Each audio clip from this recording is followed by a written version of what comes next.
My name is Aaron. I'm 29, and I've always been the guy who says yes. Need help moving? Sure. Can't afford rent this month? No problem. Planning a family vacation? Let me handle the booking. I used to think that helping meant belonging. That maybe if I worked hard enough, gave generously enough, stayed quiet enough, they'd see me, appreciate me. But as I sat at brunch that Sunday, sipping bitter coffee and watching my cousin grin over scrambled eggs, I realized something. I was never meant to be part of their vacation. Only the wallet that made it happen. It started 3 months ago. I remember it too clearly because I was sitting in my tiny apartment on my one day off when my mom called. "We've been thinking," she said casually, like she wasn't about to drop a bomb. "It's time we take a real family trip. Everyone's talking about Italy. Amalfi Coast, Tuscany, Venice. We've never done anything like that." I smiled because it sounded nice. Too nice. "Sounds expensive," I said, laughing lightly. "Oh, we know," she replied breezily. "But that's why we're calling you. You've been doing so well lately. That bonus you mentioned? And you never use your vacation days anyway." That was the first red flag. My job in tech had finally started paying off, and suddenly, everyone remembered I existed. For years, I'd been working 60-hour weeks while living modestly. No flashy car, no luxury apartment, just savings. But apparently, my family had been keeping tabs better than I thought. Then came the guilt. "You never spend time with us?" My sister chimed in later that night, when they roped her into the call. "This is your chance. A once-in-a-lifetime thing. Everyone's in. We just need someone to help coordinate. Coordinate. Fund. Front the costs." Same thing in our family. They spun a whole story about how everyone would pay me back in small chunks. That it was just too complicated for everyone to chip in separately. Easier if I just put it all on one card, and they'd Venmo me after. I should have known. But I said yes. Like always. I spent hours planning everything. I researched the best Airbnbs, booked flights at the lowest rates, even threw in a surprise boat tour of Capri because my mom had once mentioned it on a random Tuesday 4 years ago. Every detail I curated. Every charge I covered. $8,000 in total. I sent out itineraries in a Google document. They all replied with emojis and "Thanks, Aaron," and I felt useful. Included. Then, 1 week before departure, I got the flu. Not a light sniffle. Body aches, fever, the whole package. I called my mom, groggy and miserable, and said I wasn't sure I'd be able to go. "Oh," she said flatly. "Well, that's really unfortunate. I mean, I'm still paying for everything, but..." "No, of course. We just thought maybe you'd cancel the whole thing. Reschedule when you're better." There it was. The panic. Not concern for my health. Concern that their free European escape was suddenly in jeopardy. I told them to go ahead. I'd be fine. Just wanted to sleep and recover. I expected a few check-ins while they were gone. Maybe a picture or two. Nothing. I heard nothing. For 2 weeks, my phone barely buzzed. The group chat went silent. My sister, who normally texted me about trivial things, "How do I fix my Wi-Fi again?" didn't send a word. I didn't want to be petty, so I didn't push. I just assumed they were soaking in the sun and forgetting everything, including me. Until Sunday brunch. My cousin Jenna, the only semi-decent human in the family, had invited me out. I thought it was just to catch up. I hadn't seen her in months. But when she said, casually, "I still can't believe you missed Italy. It was perfect," I nearly choked on my coffee. My mom went rigid. Her fork paused midair. My sister suddenly became deeply fascinated by the butter knife. I blinked. "What?" Jenna laughed. "Wait, you don't know?" Her smile faltered. "I thought you just decided not to go." I pulled out my phone slowly. Opened Instagram. Searched my sister's profile. Blocked. My mom's account. Private. Then I found my aunt's page. Public. And there they were. All of them. Posing on a rooftop in Positano. Matching sundresses in Tuscany. Eating gelato in Venice. My dad grinning on a rented Vespa I definitely paid for. There was even a boomerang of my mom toasting with Prosecco. The caption? "Family first, #blessed, #Amalfi dreams." My stomach dropped. Jenna was still talking, something about the Airbnb being even better than the pictures, but I couldn't hear her. My ears were ringing. My mom glanced at my phone and muttered, "Well, we didn't want to make you feel worse, being sick and all." My sister leaned over and whispered, "He doesn't know." Like I was some stray dog that had wandered into the wrong backyard. I set my phone down. My hands were shaking, not with rage, but something colder, quieter. like betrayal settling into my bones. I didn't say a word. Not then. I paid the bill for brunch, like always. Walked them to their cars, like always. Smiled like I wasn't watching my childhood trust crumble in slow motion. But when I got home, I sat at my desk, opened my laptop, and pulled up every travel receipt. Flights, Airbnb, tours, even the airport shuttles. I'd used my main credit card, the one with premium fraud protection. And at 2:47 a.m., I clicked dispute charge on every single one. Unauthorized purchase, I typed over and over again. I went to bed with a strange sense of peace. And when I woke up, there were 47 missed calls, a dozen voicemails. The group chat had 138 new messages. And the first one I opened simply said, "What did you do?" I didn't reply. Not right away. I just stared at my screen as messages kept pouring in. My mom had gone full damage control, switching from shocked to furious to tearful in record time. "Aaron, please call us back. This is a misunderstanding. You're making things worse than they are. The Airbnb host is threatening to involve the police. Your sister's card was declined at checkout. They're saying you reversed everything." Then came my sister's texts. "This is low even for you. You could have just talked to us. Hope it was worth ruining everyone's vacation just because you couldn't come." That one made me laugh. Like I was the one who'd crashed the trip, not the one who paid for it. Then came the group chat.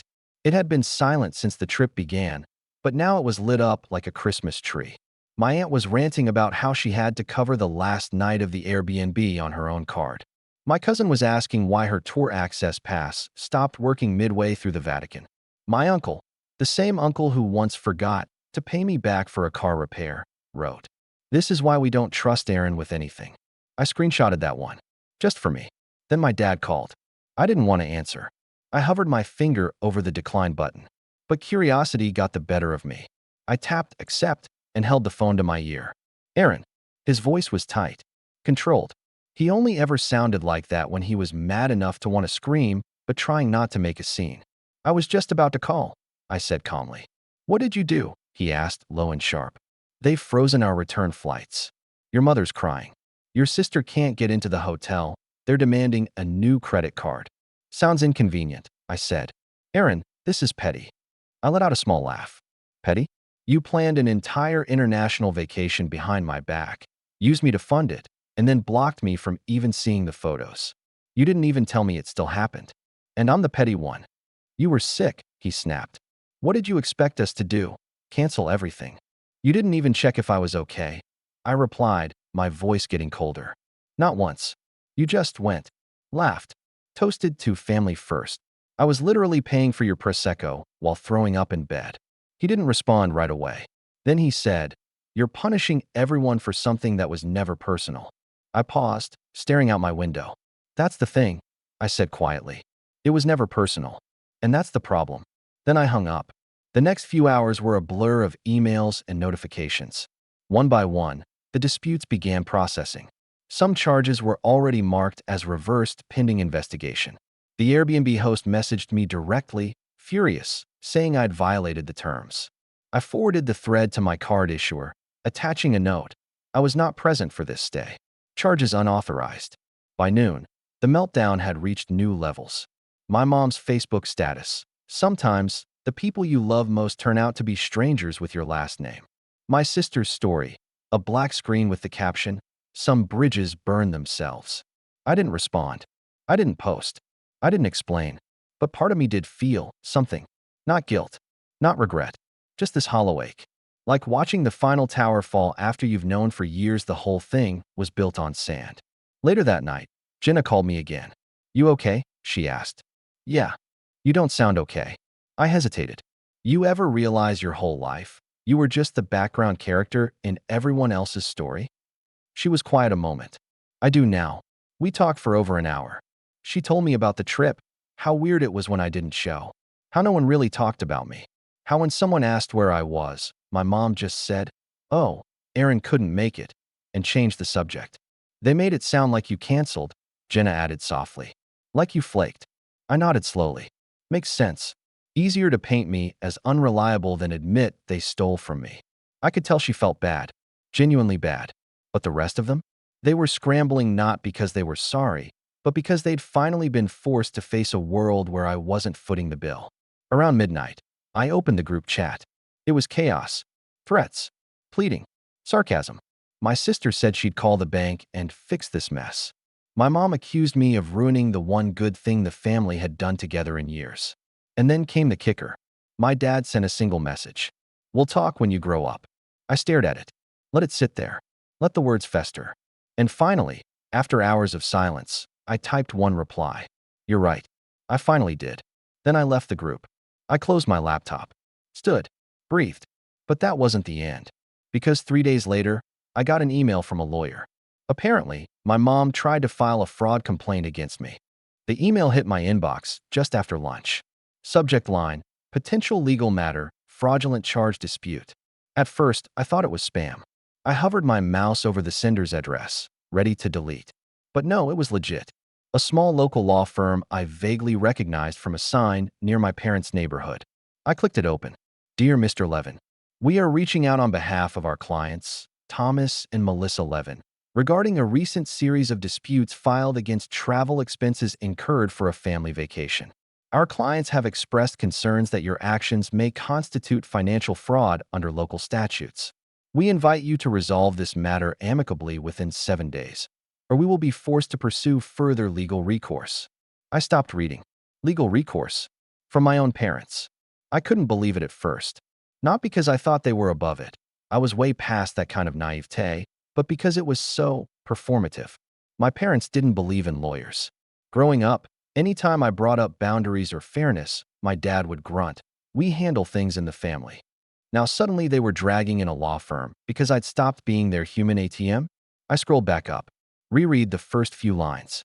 Their phrasing made it sound like I had booked a vacation, bailed, and then tried to mess them over.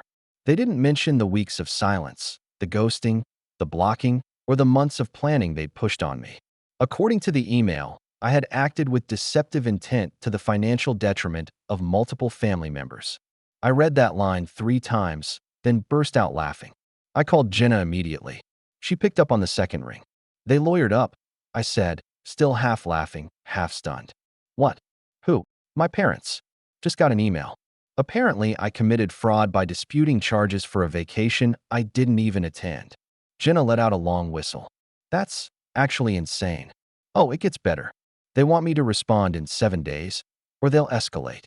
"To what? Filing charges because you wouldn't let them use you like a credit card?" I didn't answer. I was already opening a folder on my desktop titled Italy Scams, Receipts.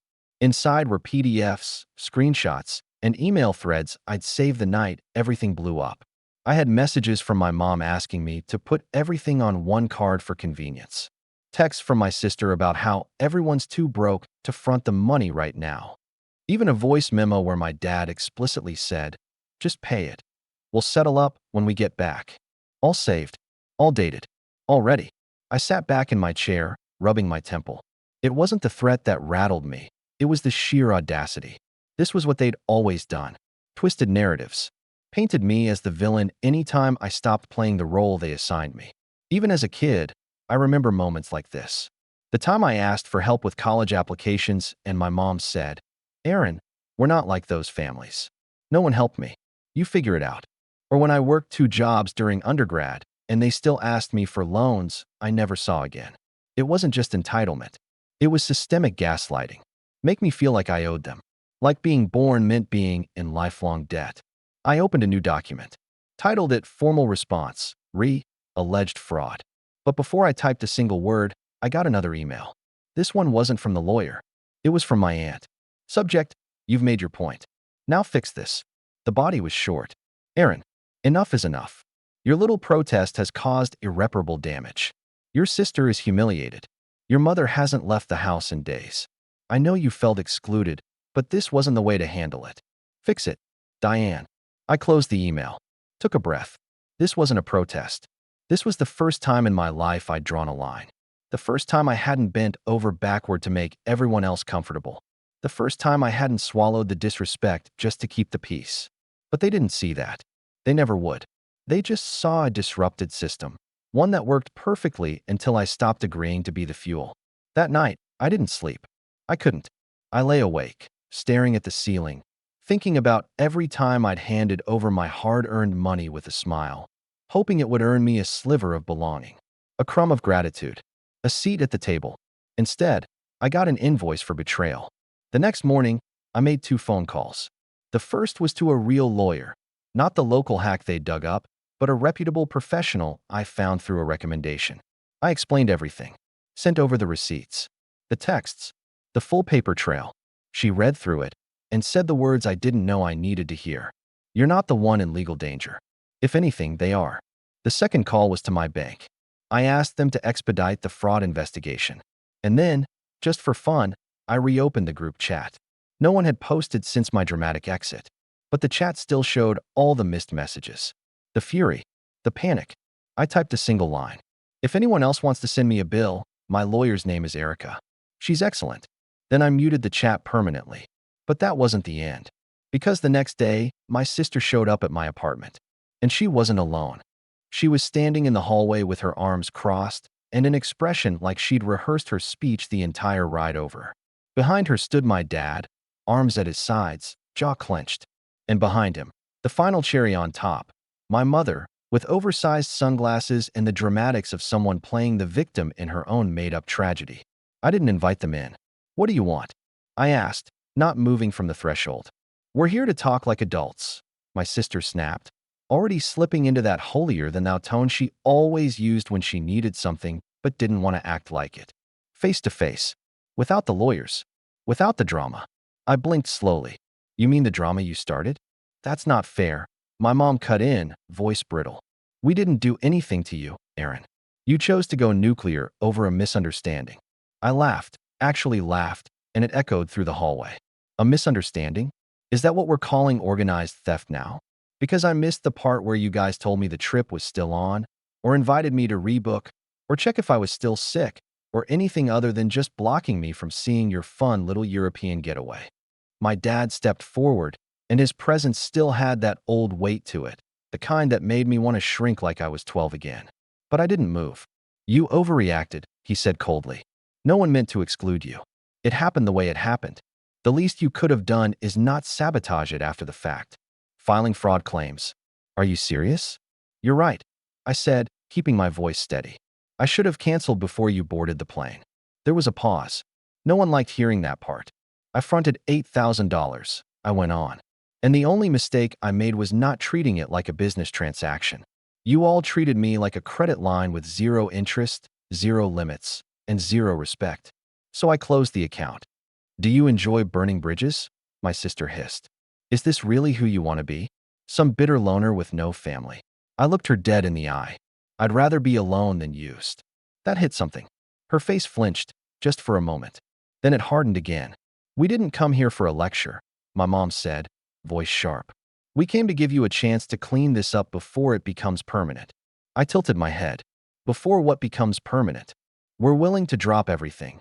The lawyer, the claim, the messages, she said, like it was some grand gesture. But you need to call the bank and reverse those disputes. Right now. I let out a slow exhale. You're serious? You really think I'm the one who needs to apologize? We're family, my dad said, like it was some kind of incantation that erased accountability. We don't take each other to court. We don't make things permanent. That's funny, I said, because all I've seen is permanent decisions. Like permanently choosing to exclude me. Permanently choosing to ignore every sacrifice I've made. You know how many vacations I've skipped so I could afford to help mom with rent when she was between jobs? How many times I said no to myself just so you could say yes? No answer. So yeah, I am making something permanent, I said, stepping back and starting to close the door. I'm permanently done. My sister scoffed. This is pathetic. My mom's voice cracked as she said, Aaron, please. Don't throw away your family over this. I paused, looked her in the eyes. You already did. And I shut the door. I expected the pounding, the yelling, but it didn't come. They stood out there for a few more seconds, maybe waiting for me to open it again, maybe hoping I'd crack. But I didn't. Eventually, I heard the footsteps retreat. It was quiet again, but it wasn't peace, not yet. I went back to my desk, sat down, and stared at the now familiar mountain of documents. I wasn't just protecting my bank account anymore. I was protecting a future that didn't revolve around being everyone's backup plan. Later that week, the bank ruled in my favor. All funds were returned. All charges reversed. The travel companies never even pushed back. The paper trail was airtight, the fraud protections clear. I wasn't legally responsible for services I never used, for people who shut me out. My lawyer followed up once more, brief and professional, letting me know there was no actionable merit to the claim from my parents' side. And just like that, the legal threats vanished. So did the messages. No more emails. No more voicemails. It was like I'd been erased. And maybe I had. But something funny happened after the silence settled in. I felt lighter. For the first time in years, I wasn't dreading the next favor someone would ask, the next guilt trip, the next passive-aggressive family group chat about who's always missing. There was no more performance. No more pretending. Just me. A few weeks passed. Jenna came over one Friday night with takeout and a bottle of wine. She'd been keeping her distance too, ever since she saw the way they treated me at brunch. When I told her what happened, the lawyer, the confrontation, the door slam, she didn't gasp or judge. She just nodded. "I'm proud of you," she said. "You did what I've never had the guts to do." I smiled. It didn't feel brave. It just felt necessary. She raised her glass. To necessary endings. We clinked glasses. And for the first time in a long time, I realized something simple and profound. Family isn't who shares your last name. It's who sees your worth without needing a receipt.